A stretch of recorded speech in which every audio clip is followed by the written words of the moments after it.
제목은 여자의 후손이라는 이 말씀 제목을 가지고 함께 말씀 나누겠습니다. 복음은 말하고 말해도 부족함이 없는 것 같습니다. 모자람이 없는 것 같습니다. 우리 주은혜교회가 날마다 복음을 외치는 교회, 복음만 말하는 교회, 복음을 언약으로 붙잡는 교회로 쓰임받는 교회로 저와 여러분들 쓰임받으셨으면 좋겠습니다. 복음을 바울은 고린도전서 15장에서 이렇게 말하고 있습니다. 너에게 전한 복음을 너에게 알게 하노니, 그러면서 내가 받은 것을 먼저 너희에게 전하였노니.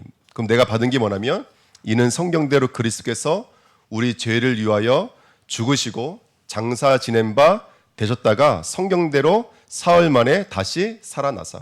그러니까 성경대로 죽으시고 성경대로 죽으신 지 사흘 만에 다시 살아나시는 것, 이게 복음입니다.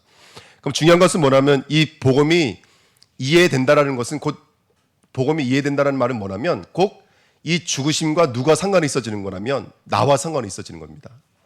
이 부활과 내가 상관이 있어지는 겁니다. 아멘. 그러니까 신앙생활 하면 할수록 복음이 이해된다는 것은 뭐냐면 예수님의 죽으심과 예수님의 부활하심이 나와 상관이 있어지는 거예요. 여러분 상관이 있습니까? 오늘도 예수님이 십자가에 못 박혀 죽으셔야 됨이 내게는 능력이고 힘이 맞습니까? 그 예수 그리스도의 부활이 내게는 생명이 맞습니까? 지금도가 맞습니까? 그러니까 그 예수님의 그 십자가와 부활이 오늘 나와 상관이 있어지는 거, 이거를 복음을 이해한다라고 말을 합니다. 복음을 이해하는 게 너무나 중요합니다. 그래서 복음을 이해하려면 무엇이 깨달아져야 되냐면, 먼저는 뭐가 깨달아져야 되냐면 죄가 무엇인지가 이해가 되어져야 됩니다. 그래서 이번에 보시면 인간의 문제, 원죄, 죄에 대한 기원인데요, 세상이 말하는 죄와 다르죠. 원죄는요, 원래 인간은 누구 형상대로 지음받았냐면 하나님의 형상대로 지음받은 줄 믿습니다. 그리고 하나님의 형상대로 지음받은 사람에게 우주 만물을 전복하고 다스릴 수 있는 권세를 우리에게 주셨습니다. 똑같은 말을 창세기 2장 7절에서는 우리 인간을 흙으로 지으셨습니다. 그리고 흙에 속한 자로 만드신 것이 아니라 흙에서 살아나와 있는 자로, 아담, 흙에서 나왔다는 말이거든요. 바로 생명으로 만들어 놓으셨습니다. 그게 저와 여러분인 줄 믿습니다. 그리고 하나님이 하나님과 교제하자, 그럼 하나님으로 살자라는 것을 알려주기 위해 주신 게 뭐냐면 언약이거든요. 그 에덴 동산의 언약을 뭘로 주신다면 생명나무와 선악과로 주신 거예요. 그래서 생명나무는 우리의 생명이신 예수 그리스도를 말합니다. 그러니까 누가 생명나무를 먹을 수 있다면 선악과를 가지고 있는 자가 먹을 수가 있는 거예요. 그러니까 다시 말하면 선악과는, 율법은 죄가 무엇인지를 알려주는 거예요. 죄가 무엇인지를 알려주는 거예요. 너희가 하나님으로 살고 있는지 아니면 만물로 살고 있는지를 분별시켜주는 게 율법인 거예요. 그러니까 여러분, 우리는 언약을 가지고 있어야 돼요. 언약을 갖고 있어야지 날마다 그리스도로 인도받을 수가 있는 거예요. 지금 뭐 넷플릭스라고 하는 곳에서 JMS 뭐 이런 것들, 아가동산, 그 다음에 어디 이재록 뭐 이런 이야기들이 많이 나와서 많이 충격을 받으시는 것 같아요. 근데 여러분들, 그것이 멀리 있는 이야기가 아닙니다. 그런 음행과 그런 종교와 그런 미신과 그런 우상숭배가 얼마든지 지금도 일어날 수 있습니다. 뭐를 가지지 않아서 그런 거라면 선악과를 가지지 않아서 그래요. 우리를 그리스도께로 인도하는 율법의 역할을 놓쳐버리니까 복음을 가지고 어디로 가냐면 어떤 사람은 종교로 가는 사람도 있고 방종으로 가는 사람도 있고, 어떤 사람은 율법주의로 가는 사람도 있고, 어떤 사람은 신비주의로 가는 사람도 있고. 그래서 교회는 이 율법과 복음이 고르게 갖고 있으셔야 돼요. 생명나무만 갖고 있을 수 없습니다. 선악과를 같이 갖고 있으셔야 돼요. 그래서 선악과는 원래 이름은 선악을 알게 하는 나무예요. 이거는 먹는 나무가 아니라 알게 하는 나무라고요. 내가 신호등이 빨간불이 켜지면 가야 될지 말아야 될지 우리는 알고 있잖아요. 선악과 나무를 보면은 내가 누구로 살아야 되는지를 그 선악과 나무가 나에게 말해주고 있는 거예요. 왜? 하나님의 말씀이니까. 근데 뱀은 와서 그것을 완전히 이게 바꿔버리죠. 말씀을 변개시켜버리죠. 그 뱀이 하는 역할입니다. 그래서 그 뱀의 강교로 말미암아 인간이 바로 범죄하게 됐습니다. 그 창세기 3장에 보면은 그 뱀의 강교가 너무나 잘 나와 있어요. 이걸 꼭 기억하셔야 됩니다. 첫 번째 뭐냐면 창세기 1절부터, 창세기 3장 1절부터 5절 말씀을 읽어보면은 사단은 무엇을 가지고 공격하냐면 말씀을 변개시키는 것으로 공격을 합니다. 그래서 이렇게 말을 하죠. 참으로 먹지 말라. 이것을 먹는 날에는 정령이 죽으리라, 이렇게 말씀하신 것을 사단은 결코 죽지 아니하를 완전히 바뀌어버려요. 말씀을 변개시켜버립니다. 두 번째, 불신앙을 유도합니다. 어떻게 불신앙을 유도하냐면 아담과 하와에게 사단이 나타나서 뭐라고 말했죠? 모든 동산 나무 열매를 먹지 말라 하시느냐. 여러분 그렇게 말씀하신 적이 없어요. 뭐만 먹지 말라 그러셨어요? 모든 나무는 네가 임의로 먹을 수 있어요. 근데 뭐만 먹지 말라 그랬냐면 선악을 알게 하는 나무 열매를 먹지 말라 그랬어요. 그건 약속인 거예요. 이거는 먹는 나무가 아니라 바깥에 신호등이 있는 것처럼 너와 나 사이 약속이라는 거예요. 근데 사단은 뭘 유도하냐면 계속해서 불신앙과 불평과 원망을 유도를 해요.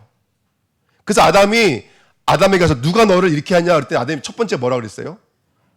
내가 벌거벗었으면 숨었나 이렇게 말했어요. 창세기 2장 25절에는 아담과 하와가 벌거벗었으나 부끄러워하지 아니하더라.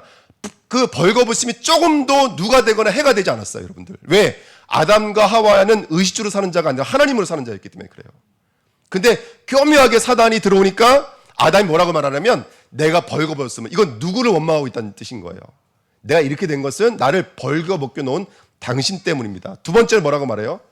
당신이 지으셔서 나와 함께 있게 하신 그 여자 이렇게 말한다고요. 그럼 누굴 원망하고 있는 거예요? 여자를 원망하는 게 아니에요. 여자를 내게 붙여주신 누구를 원망하는 거죠? 하나님을 원망하는 거예요. 여러분 우리 안에 여러 가지 불신앙이 있을 수 있어요. 경제 문제든 건강 문제든 여러 가지 있을 수 있어요. 그것이 바깥에서 봤을 때에는 그 불신앙과 원망이 다 맞는 말들이에요. 하지만 사실은 누구를 인정하지 않음이라면 하나님을 인정하지 않음인 거예요. 하나님을 인정하지 않음인 거예요. 그러니까 사단은 교묘하게 말씀을 변경시켜서 누구를 원망하는 자리로 가냐면 바로 하나님을 원망하고 하나님께 불신앙하는 자리로 갑니다. 예. 그래서 우리 주내교회가 오늘 이런 모든 사단의 관계가 완전히 떠나가는 시간표 됐으면 좋겠습니다. 그리고 3장 4절에는 결단코 죽지 아니하니라. 사단이 이렇게 속여버렸어요. 한번 이 말이 얼마나 무서운 말인지 한번 생각해 보세요. 이 선악과를 따먹고 아담과 하와가 죽었어요, 안 죽었어요? 아니, 제가 물어보지 않고 설교를 할게요. 이거 먹고 죽었어요. 그래서 그걸 살려고 누가 오셨어요? 살려고 하나님이신 예수님이 오셨어요. 그래서 살릴 때 요술반방이로 살아나라 이렇게 하신 게 아니에요. 자신을 내어주신 거예요. 이만큼 시급하고 중대한 문제였어요. 이것은. 근데 사단 마귀는 결단코 죽지 않는다 이렇게 말해버린다니까요. 이게 무슨 말이냐면 절대적인 것을 사단 마귀는 상대화시켜버려요. 그 지금 시대 사상들이 그래요. 지금은 절대적인 것을 듣기 싫어해요. 하나님은 살아계십니다. 하나님과 함께 해야 됩니다. 하나님 믿어야 됩니다. 이거 싫어해요. 좋은 것이 얼마나 많은데. 요즘에 뜨고 있는 어떤 래퍼 아이가 있어요. 30살 먹은 뭐 아이는 아니네요. 30살이니까. 그러니까 이 아이가 보통 뭐 이상한 아이가 아니에요. 자기가 수건을 왜 만화에 보면은 수건을 그렇게 갖고 뛰어내리면 수건이 낙하산처럼 돼가지고 살짝 내려오잖아요. 만화에서는. 근데 이 아이가 그렇게 살짝 떨어질 줄 알고 진짜 옥상에서 뛰어내렸어요. 이 아이가요. 눈이 빠지고 막 이렇게 큰 사고를 입었거든요. 그래도 온몸을 붕대로 갖고 있는 자기가 재밌어가지고. 근데 이 아이가 크리스찬이에요. 뮤직비디오를 찍었는데 좀비 얼굴을 하고 성가대 가운을 입고 나는 욕을 하면서 나는 어떤 크리스찬이야. 지금도 내 알고리즘을 한번 들여다봐. 막 이러면서 막 그런 래퍼를 듣는데 이게 그냥 랩이 아니라 막 사람들에게 시사가 돼버리니까 그걸 듣고 있는 아이들은 나 주일날 교회 안 나가도 되는구나. 나 이렇게 살고 있는 나도 나쁜 존재가 아니구나. 교묘하게 메시지를 주고 있다니까요. 절대화에서 상대화. 그 다음에 창세기 3장 5절에 보면은 그리고 결국은 너가 누구처럼 될 수 있어? 하나님처럼 될 수 있어. 근본을 바꿔버리는 거예요.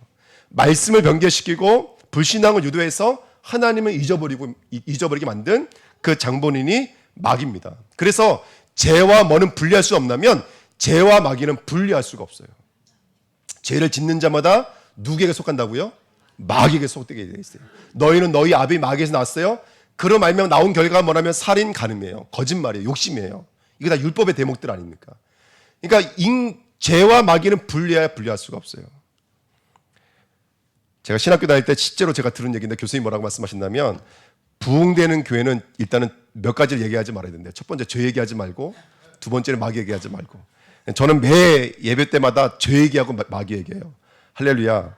아멘. 근데 우리 교회는 부흥되는 거 보면 신기해요. 아멘. 하나님의 은혜인 줄 믿습니다. 여러분 교회가 죄 얘기 안 하면 안 돼요. 교회가 사단 얘기 안 하면 안 돼요. 그러면 죽는 거예요. 모든 문제 속에서 선악과가 있다는 얘기는 뭐냐면 죄를 보고 있다는 얘기인 거예요. 모든 문제 속에서 사단을 끄집어낼 수 있다는 얘기인 거예요. 여러분 우리 사단과 싸우지도 않고 이기는 존재잖아요. 근데 그 사단으로 볼 수만 있다면 이길 수가 있는 거예요. 근데 그걸 보지 않으면 이게 음행인지를 알 수가 없는 거예요. 그러니까 그 자리까지 가는 거예요. 정명석 그 자리까지 가는 거예요. 여러분 지금 정말로 저와 여러분들 영적인 눈이 열려져서 그걸 볼 수 있어요. 우리 후대들이 그걸 볼 수가 있으셔야 돼요. 그러면 우리 후대들이 물질 때문에 자기의 사고를 빼앗기질 않아요. 학교 가면 가장 먼저 배우는 게 뭐예요? 중학교 가면요. 연서가. 중학교 들어가면 애들끼리 담배를 핀다고요. 그 그룹에 들어가느냐 안 들어가느냐는 이 아이의 학교 생활에 굉장히 중요한 기준대가 되어진다고요. 근데 그런데도 불구하고 나 담배 안 필 거야. 나 그런 그룹에 속하지 않을 거야. 결단할 수 있는 것은 뭔가 이 안에게 영적인 기준점이 없으면 안 된다고요. 근데 이 땅은 상대적 가치를 가지고 계속 공격해 들어온다니까요. 그거 아니야 괜찮아. 예배 안 들어도 살 수 있어. 그 시간에 너가 하고 싶은 거 해도 괜찮아. 어저께 보니까 이게 어떤 멋쟁이 아저씨 있어요. 하루 종일 일하시고 토요일 되시니까 옷을 딱 갈아입으셨는데 갑자기 최민수로 변하시더라고요. 그더니 바이크 있잖아요. 부렁부렁 타고 이게 한 바퀴 도시고 오시더라고요. 얼마나 멋있는지. 그러니까 여러분들 계속 사단 마귀는 그렇게 살아. 편하게 살아. 너가 하고 싶은 대로 살아. 라고 계속 말을 하고 있는데 우리 영적으로 깨어나서 영적인 싸움에 승리를 좀 있습니다. 자, 3번 보십시오. 1번에 3번 보시면 그래서 하나님의 구원이 뭐냐면 그래서 그 뱀을 저주하시는 거예요. 이게 오늘 말씀의 키예요. 그 뱀을 저주하시는 것으로 하나님이 우리에게 구원을 허락해 주시는 게 복음의 모습이고 복음의 형상입니다.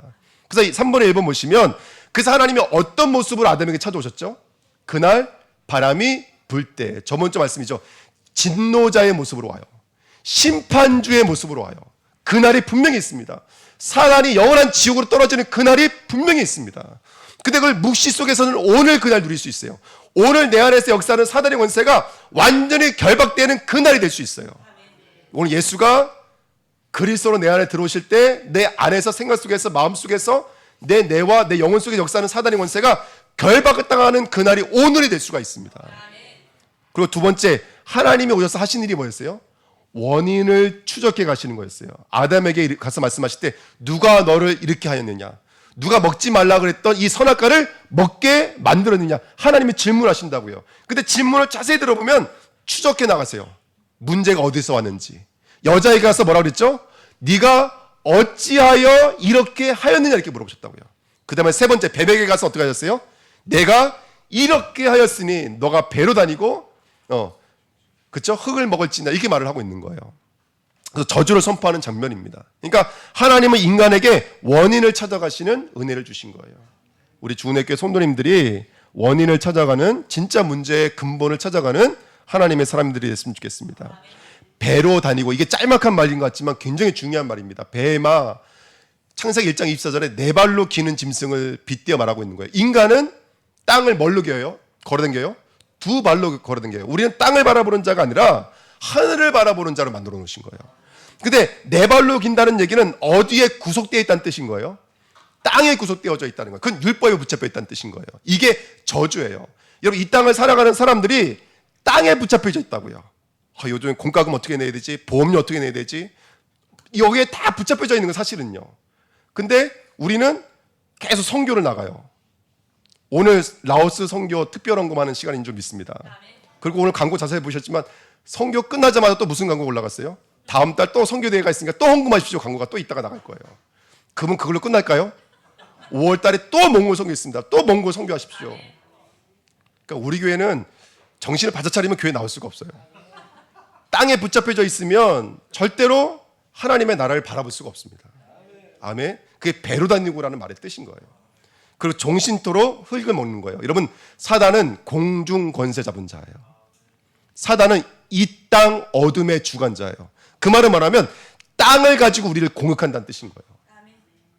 그래서 밥이 됩니다. 사단의 밥이 됩니다. 그래서 하나님이 주신 네 번째 원시 복음이 오늘 본문에 읽었던 창세기 3장 15절입니다. 이 말이 얼마나 중요한 말인지 모릅니다.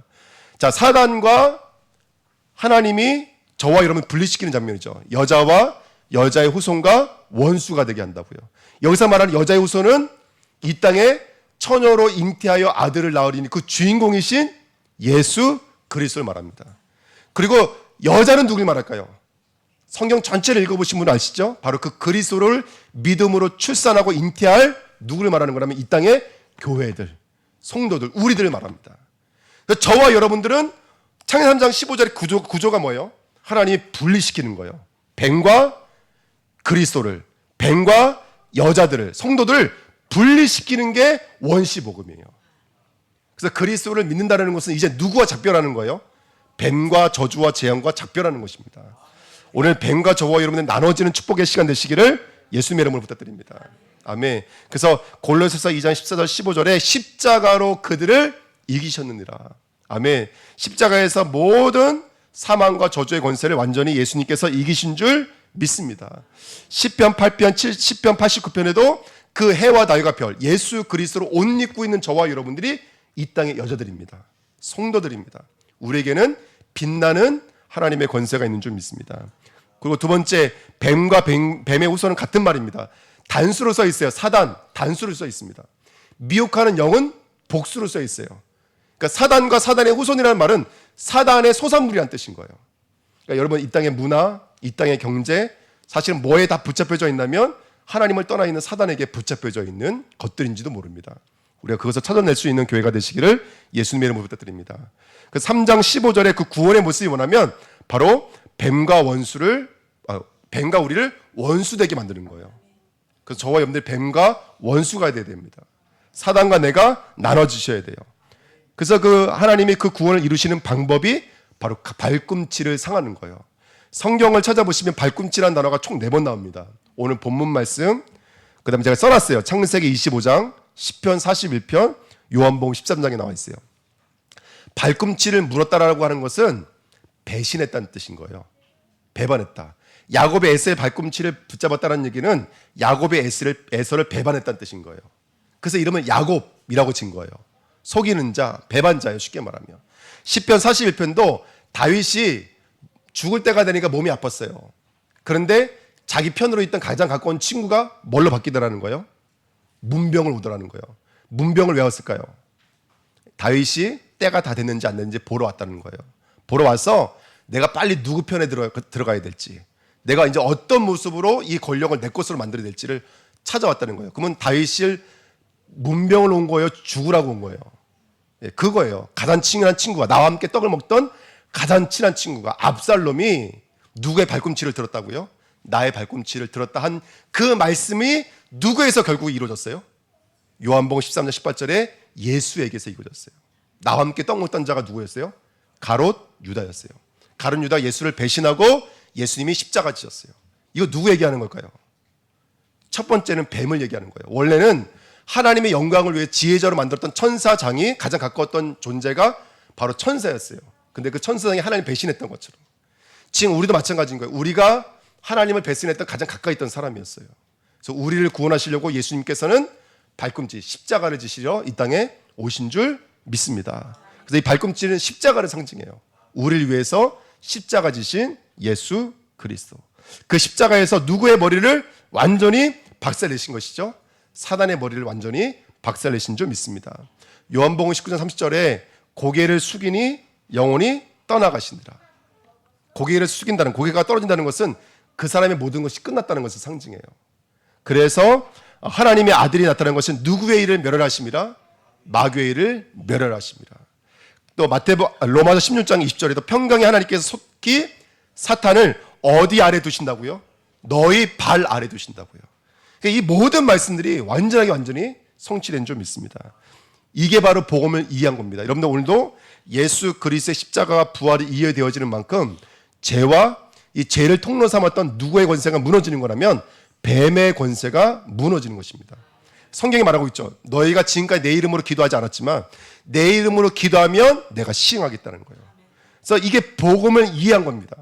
여러분 예수 그리스도 이름을 부르면 귀신이 떠나가요.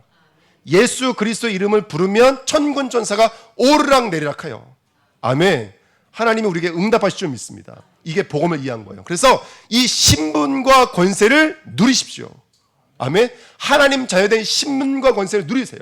저와 여러분들에게는 사단의 권세를 멸할 수 있는 예수 그리스도 이름으로 귀신의 세력을 쫓아낼 수 있는 권세가 우리에게 있다고요. 권세가 우리에게 있습니다.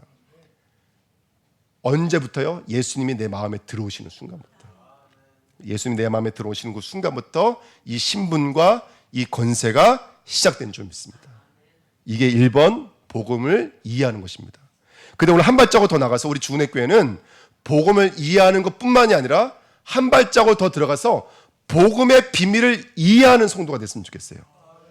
자, 이게 무슨 말일까요? 복음의 비밀을 이해하는 교회. 여러분, 오늘 이 창세기를 쓴 사람이 누구냐면 모세예요. 모세는 창세기만 쓰지 않고 창세기, 출애굽기, 레위기, 민수기, 신명기까지 쓴 사람이 모세예요. 그래서 모세 오경이라고 합니다. 근데 모세가 뱀에 대한 얘기를 출애굽기에도 썼었어요. 그 출애굽기 내용을 좀 살펴보면은 1번에 1번 보십시오. 출애굽기 4장 3절 4절 말씀에 보시면 이런 장면이 나와요. 하나님께서 모세를 부르셔서 애굽에 가서 내 백성을 어떻게 하라는 거예요? 구원해 내라는 거예요. 그랬더니 모세가 뭐라고 그러냐면 나는 안 돼요. 내 입은 뻣뻣하고 둔해요. 그리고 저 백성은 내 말을 안 들을 거예요. 그때 하나님께서 세 가지 기적을 보여주셨어요. 그 세 가지 기적이 뭐였냐면 첫 번째, 네가 들고 있는 지팡이를 던져봐봐. 그때는 지팡이가 뭘로 뿅 하고 변해버렸어요? 뱀으로 변했어요. 손을 넣었다가 빼니까 뭘로 변해버렸어요? 나병으로 변해버렸어요. 나일강을 치니까 강이 뭘로 변해버렸어요? 피로 변해버렸어요. 근데 여러분 여기 약간 좀 이상하지 않으세요? 왜 하나님이 내가 너와 함께 할 거야, 너가 이스라엘을 건져 나올 수 있어 라는 것을 증거를 왜 이런 식으로 보내주셨을까요? 왜 피가 되게 만들었을까요? 예를 들어서 물이 뭐 우리가 좋아하는 콜라로 변한다든지, 나병이 바뀐 게 아니라 오히려 막 나왔더니 손가락이 6개가 된다든지, 우리가 원하는 방식으로 크게 부풀려서 능력 있게 보여주시면 되시는데 왜 하필 이 지팡이가 뱀이 되냐고요. 여러분, 이 지팡이 나중에 보시면 알겠지만 이 지팡이는 하나님의 능력과 권능을 상징해요. 근데 이 하나님의 권능과 능력이 뭘로 변해버렸어요? 우리는 그냥 성경을 읽지만 당시에 모세의 마음으로 한번 읽어보세요. 이 하나님의 권능이 뱀으로 변한다는 것도 굉장히 충격적인 이야기 아닐까요? 당시에 애굽 사람들, 이스라엘 사람들이 가장 싫어하는 짐승이 뭔지 아세요? 뱀이에요, 뱀.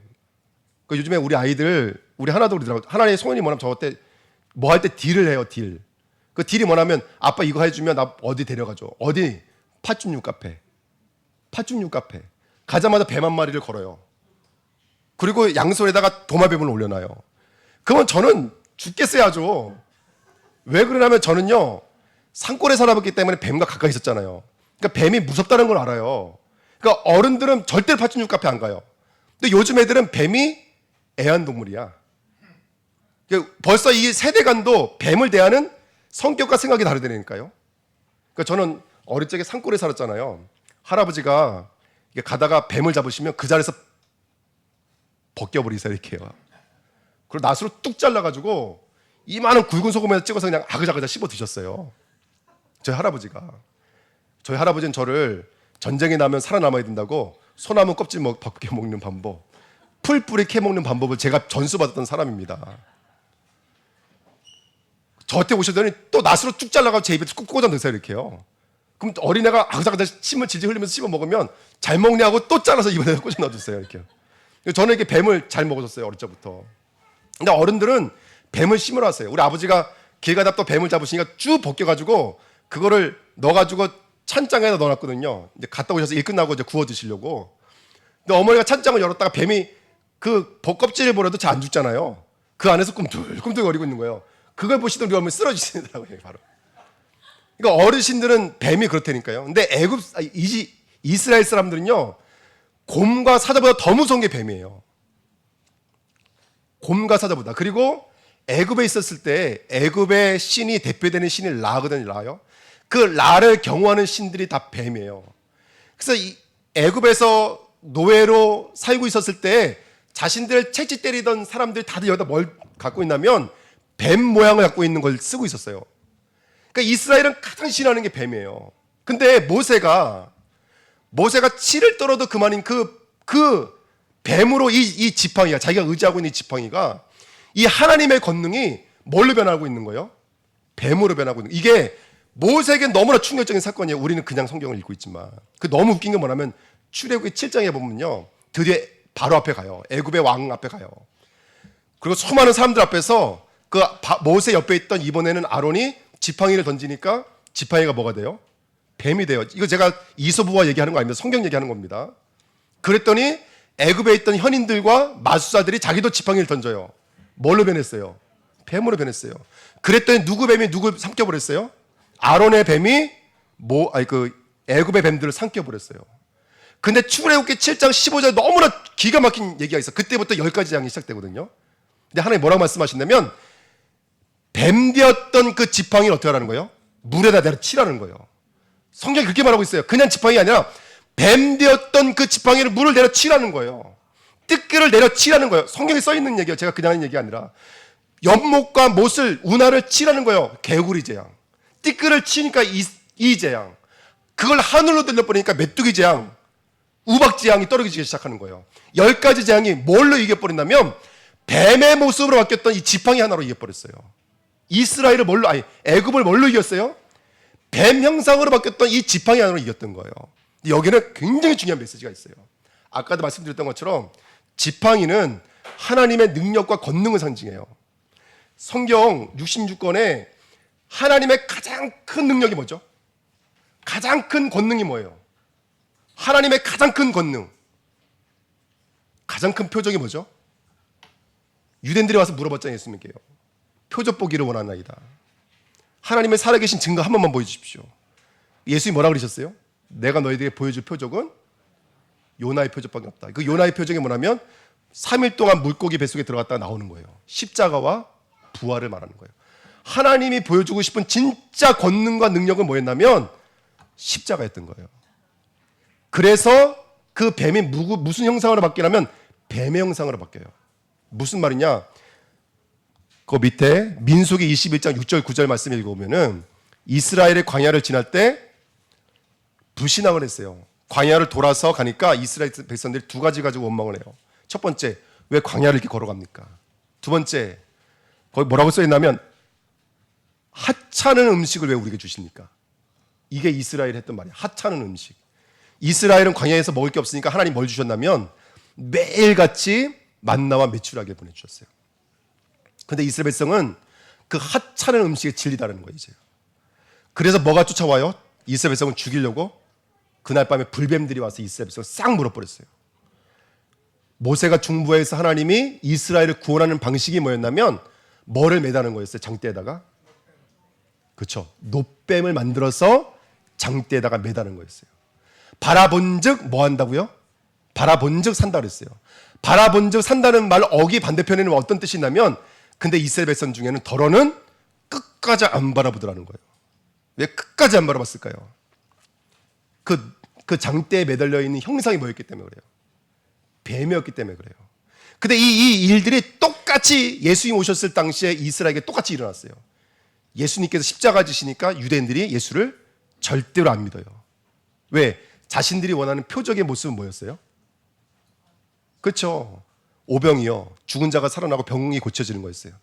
근데 예수님이 보여줄 표적은 십자가라고 말하니까 수많은 무리가 한순간에 예수를 임금 삼으려고 했던 무리가 한순간에 돌아서서 죽이십시오. 죽이십시오라고 외쳤다고요. 똑같은 이야기를 하고 있는 겁니다. 그래서 예수님께서 이렇게 말씀하셨어요. 모세가 광야에서 뭐를 든 것 같이? 뱀을 든 것 같이 인자도 뭐 해야 된다고요? 들려야 된다. 그러면 인자가 어떤 모습으로 장대에 매달리시는 거예요? 놋뱀의 모습으로 장대에 매달리시는 거예요. 이게 바로 이 메시지인 거예요. 봐보세요. 놋뱀은 뱀이에요, 아니에요? 놋뱀은 뱀이 아니에요. 뱀의 형체이지. 나중에 성경에 보시면요, 이 놋뱀을 안 쳐다보던 그 백성들이요, 쳐다보고 다 살아나 버렸거든요. 어떻게 했어요? 히스기야 왕까지 그 놋뱀을 모셔놓고 신단처럼 숭배하기 시작했어요. 그래서 히스기야가 종교개혁을 하면서 했던 일이 뭐냐면 이 놋을 깨트리는 거였어요. 놋 조각을 만드는 거였어요. 근데 그 놋 조각 네오세트라는 단어가 나하시, 뱀이라는 단어에서 나온 단어예요. 예수님은 뱀은 아니에요. 근데 예수님이 죽을 때는 뭐가 되어 죽으신 거예요? 뱀의 형체가 되어 죽으신 거예요. 이 말씀이 빌립보서 2장에 써 있어요. 근본, 본체, 하나님과 동등됨을 취하실 수 있는 본체시나 그 본체를 버리시고 이 땅에 죄가 있는 뭘로 오신 거예요? 종의 형체, 사람의 모양, 죄의 형체로 이 땅에 오신 거예요. 그래서 그 예수가 우리의 뭐가 되어 주셨어? 우리를 물고 있는 뱀이 되어 주셔서 장대에 달리신 거예요. 이게 성경에 말하고 있는 복음의 내용이에요. 요한복음 1장 29절에 보라 세상 죄를 짊어지고 가는 하나님의 어린 양이로다. 신명기 21장 23절에도 여러분 시체가 죽으면 그 나무에다가 매달아 놓지 않았어요. 왜? 새로운 날이 시작되는 저녁 때까지는 이 시체를 내려놔야 돼요. 근데 나무에 달린 자마다 하나님께 저주를 받았습니다. 이 저주를 누가 짊어지셨냐면 예수 그리스도가 짊어지신 줄 믿습니다. 예수가 저와 여러분들의 형체가 돼서 죄의 형체가 되셔서 노뱀이 되어 주셔서 그분이 장대에 매달려 죽으신 거예요. 이걸 십자가라 그래요. 왜 제가 오늘 이번 말씀 제목이 복음의 비밀을 이해해야 된다고 말씀드렸냐면 1번은 그거예요. 여러분 1번은 예수님의 이름으로 기도하면 사단이 떠나가요. 이게 복음이에요. 복음은 간단해요. 하지만 복음이 정말 이해된 성도는 한 발자국 더 들어가서 복음의 비밀을 이해한 성도가 되셔야 돼요. 무슨 말이라면 때로는 하나님이 우리에게 주시는 구원의 방법이 십자가일 수 있다고요. 이게 무슨 말이라면 때로는 하나님이 우리에게 능력의 모습으로 영광된 모습으로 나타나시는 것이 아니라 종의 형체로 죄인의 모습으로 나타나실 때가 있다고요. 무슨 말이냐면 더 쉽게 말하면 때로는 하나님 문제를 통해서도 일하신다고요. 아픔을 통해서도 일하신다고요. 여기 앉아 계신 분들 솔직히만 말해보세요. 믿음이 어떻게 들어오셨어요? 아마 문제 없는 사람들 없을 거예요. 아까 우리 장로님 기도하셨던 것처럼 장로님 일생을 두고 아픔과 상처예요. 하지만 저는 그런 아픔과 상처가 자신 있느냐? 전 자신이 없어요. 솔직히 말하면. 저는 그러면 그런 교회와 그런 목회자와 다르냐? 그렇지가 않아요. 저도 똑같아요. 이 땅의 교회는 다 똑같아요. 다 죄인이에요. 예수 그리스도 아니면 우리는 얼굴을 둘 수가 없어요. 근데 이걸 누구만 고백할 수 있는 줄 아세요? 그 아픔을 겪고 온 자만 그 고백할 수가 있는 거예요. 이게 복음의 비밀을 이해했다고 하는 거예요. 그러니까 복음을 이해한 사람은 꺾고 이기고 싸워서 승리해요. 하지만 복음의 비밀을 이해한 사람은 기다려줘요. 참을 수가 있는 거예요. 어떤 목사님 말씀 들어보니까 선교 가서 선교사님들이 가장 힘들어하는 것이 뭐냐면 기다려주는 거예요. 수많은 사람들이 선교사님에게 찾아오는 이유 중에 하나가 뭐냐면 물론 모든 나라가 똑같은 현상은 아니겠지만 열악한 국가에서 선교 현장에 가셨을 때는 많은 사람들이 선교사님을 찾아오는 이유 중 하나가 뭐냐면 동기를 가지고 찾아와요. 근데 그 동기를 갖고 찾아온 그 사람들을 선교사님의 눈빛만 봐도 알겠죠. 근데 선교사님이 그걸 눈을 감고 기다려주고 참아주는 거예요. 그러니까 우리 지금 저 뒤에 선교사님 몇 분 계시지만 얘기 들어보면 그런 거 한 번씩 안 갖고 보신 분들 없더라고요. 처음에 집에서 예배 드리잖아요. 애들이 한번 왔다 가면 집에 있는 물건들이 다 없어지는 거예요. 예? 그리고 막 앞에 나와서 말씀도 기도도 너무너무 잘해. 율동도 너무너무 잘해. 근데 나중에 보면은 얻는 거 사라져 있어. 이런 것들이 너무나 많은 거예요. 그러니까 선교사님들이 그런 거를 알면서도 기다려주는 거예요. 왜? 결국 그 아이들을 움직일 수 있는 것은 하나님의 은혜가 아니면 안 되는 거 알기 때문에 그래요. 그러니까 힘들지만 기다려주는 거예요. 복음의 비밀이 이와 같아요. 복음의 비밀을 통과한 사람은 예를 들어서 내가 암에 걸려본 사람은 암의 그 고통의 문제를 앓고 있는 사람의 문제를 너무너무 잘 알겠죠. 그 사람을 도와줄 수가 있는 거예요. 그게 바로 복음의 비밀을 이해했다고 합니다. 그래서 이번에 보시면 십자가는 하나님의 지혜, 하나님의 능력입니다. 이 세상은 자기의 지혜로 하나님의 지혜를 알 수가 없습니다. 그렇지만 바울은 십자가에 못 박힌 그리스도를 전한다고 말하고 있어요. 근데 이 복음이 유대인에게는 꺼리끼는 것이요 이방인에게는 뭐라고요? 미련한 것이로다. 여러분들 현장 나가서 복음 얘기하면 현장에 있는 사람들 들을 수 있을까요? 없을까요? 그들에게는 미련한 것이고 그들에게는 뭐라고요? 꺼리끼는 거예요. 절대로 들릴 수가 없어요. 복음의 비밀이. 오늘도 우리 선교팀 출발하지만 다른 선교 현장과 다르거든요. 가셔서 이 십자가에 못 박으신 예수 그리스도를 전하고 오려고 그래요. 할렐루야. 얼마나 기회가 있을지 모르겠지만 여러분 기도해 주시기를 부탁드립니다. 선교사님과 이거 포럼하고 오려고 그래요. 선교사님 공산주의 국가에서 복음 전한다는 게 쉽지가 않죠. 왜? 예배 드리면 잡혀가니까. 그러니까 위축되어진 상황 속에서 긴밀하게 복음을 전해야 되겠죠. 하지만 분명히 이 십자가의 도가 증거될 수 있는 예배된 사람이 분명히 있을 거거든요. 이거 같이 포럼하고 같이 위로하고 같이 힘없고 오려고 그래요. 이번 선교의 미션입니다. 우리 중원교회가 세상은 알아들 수 없는 그 십자가에 못 박히신 예수 그리스도 증거하는 교회로 쓰임받았으면 좋겠습니다. 그거면 돼요.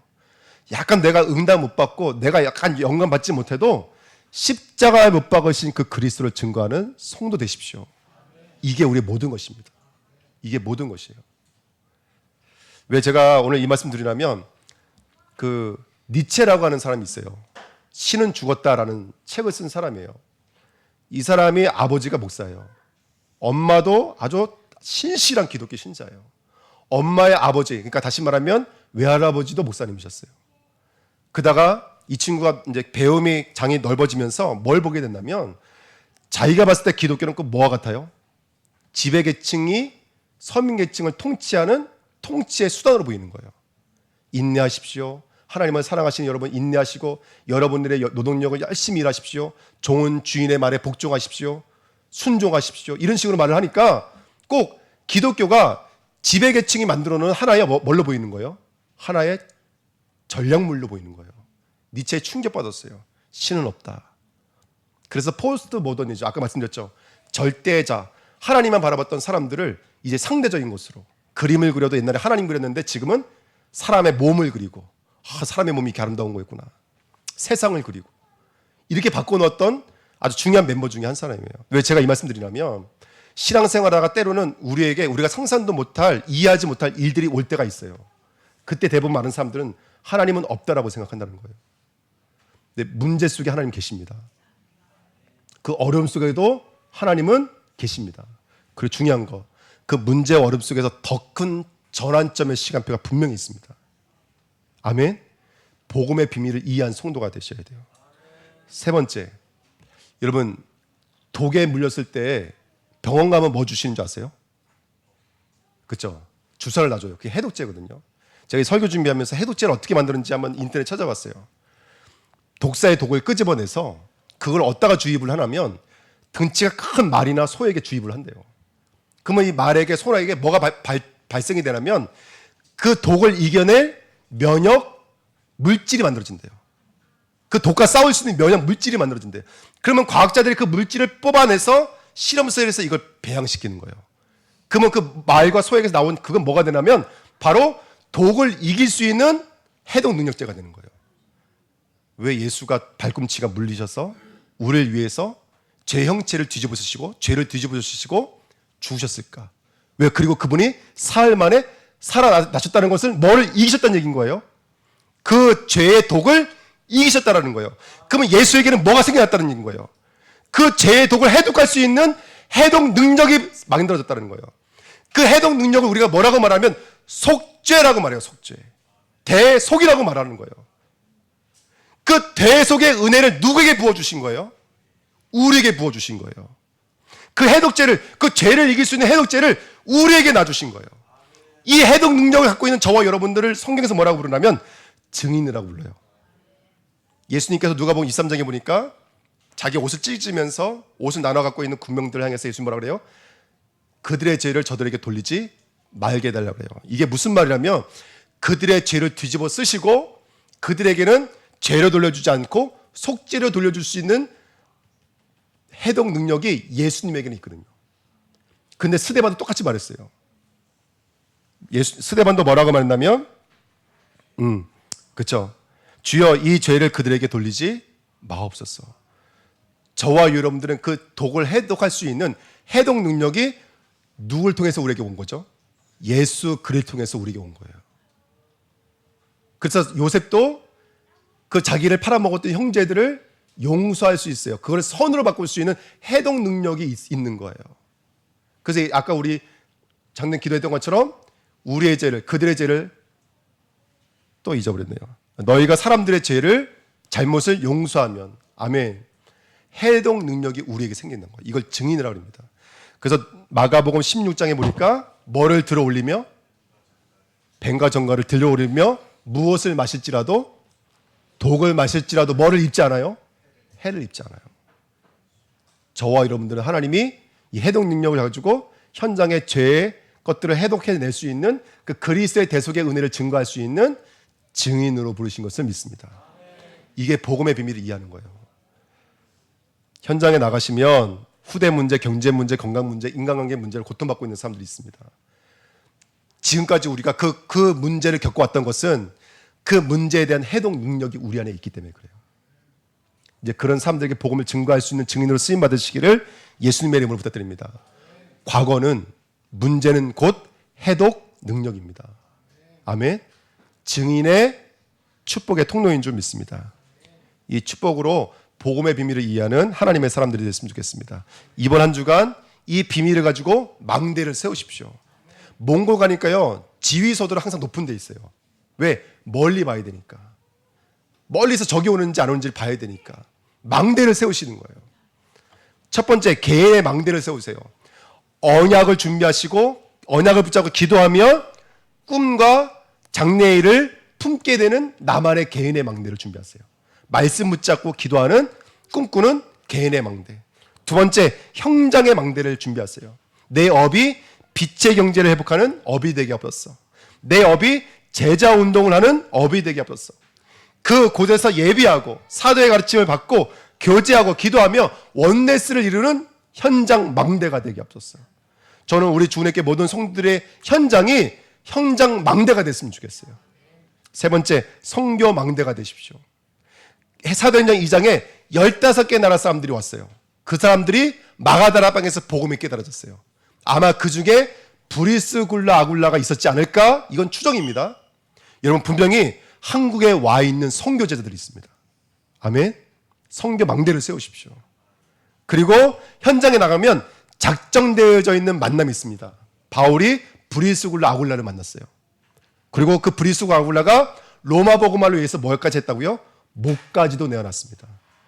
그래서 이 일을 감당할 수 있는 선교의 망대가 저와 여러분들에게 있을 줄 믿습니다. 4월 달은 저희가 선교 대회가 있는 선교의 달입니다. 그래서 이번 달, 다음 달, 다다음 달 저희는 선교 때문에 너무너무 바쁜 여정이 되겠지만 선교의 망대로 세워지시는 우리 주은혜 교회 됐으면 좋겠습니다. 그래서 사단의 원세를 무찌르고 죄를 정화시키면서 복음을 증거하는 증인으로 쓰임 받으시기를 예수님의 이름으로 축원드립니다. 기도하겠습니다. 하나님 감사합니다. 한 주간도 복음을 이해하고 복음의 비밀을 이해한 하나님의 성도들로 쓰임 받기를 원합니다. 예수께서 죄의 형체, 뱀의 형체로 이 땅에 오셔서 우리의 죄를 뒤집어 쓰시고 하나님의 일들을 이루신 그 복음을 헤아리면서 이 땅 가운데 그리스도의 복음을 증거하는 전도자들로 쓰임 받도록 축복하여 주옵소서. 감사드리며 예수 그리스도의 이름으로 기도하옵나이다. 아멘.